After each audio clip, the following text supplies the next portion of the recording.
If you're just joining us, here are the 8 things you need to know on this Monday. After today, the Maine CDC will no longer monitor the Maine nurse who returned from treating Ebola patients in West Africa. Today marks 21 days since her last contact with Ebola patients. News 8's Norm Karkos is live this morning with what Casey Hickox plans to do now. Norm? All right, good morning, Megan. And Casey Hickox says she's looking forward to celebrating by going out to a restaurant with a boyfriend, but she is concerned about how the public will treat her, however.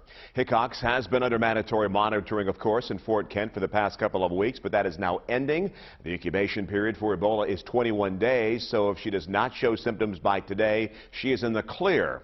Last month, she was forcibly quarantined in New Jersey when she landed at the Newark airport on her way back from treating Ebola patients in West Africa. After testing a negative for the virus, she came back to Maine.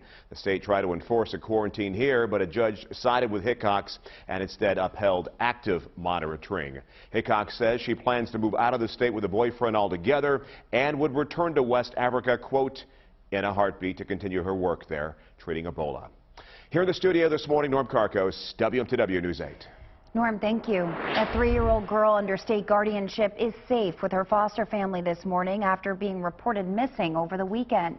Rumford police began looking for Kylie Morin after her mom, Elsa Konopka, skipped a scheduled state visit. On Sunday, Kylie's former foster family told police her mother had dropped her off, but they hadn't realized she was missing, so they didn't report it. The man behind the wheel of a car that crashed and went airborne in Richmond yesterday could be charged today. 26-year-old Scott Trask and his 2 passengers are all in critical condition this morning after Trask lost control and the car flew through the air before tumbling to a stop on Beetle Road. Police say all 3 were ejected from the car. Speed is believed to be a factor. This morning, investigators will begin trying to figure out what caused a plane to crash in the Bahamas, killing all 9 people on board. The plane was approaching the Maine airport yesterday when it crashed during heavy rain. It happened just as people were gathering on the Grand Bahama Island for the 2014 Global Leadership Forum.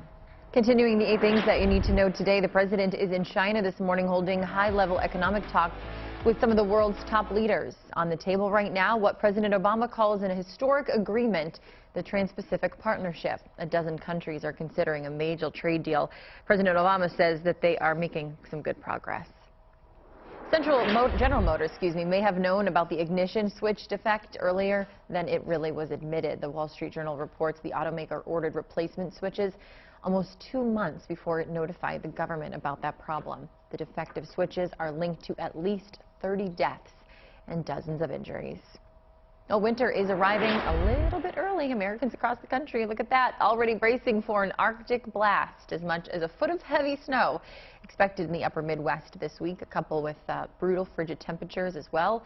The National Weather Service warning some places could drop by as much as 40 degrees in a single night. My goodness. Well, speaking of wintry weather, it is time to get those skis and snowboards waxed. A number of ski resorts back in business for the season. Look at that smile up at Sunny River. It's top to bottom with a handful of trails already.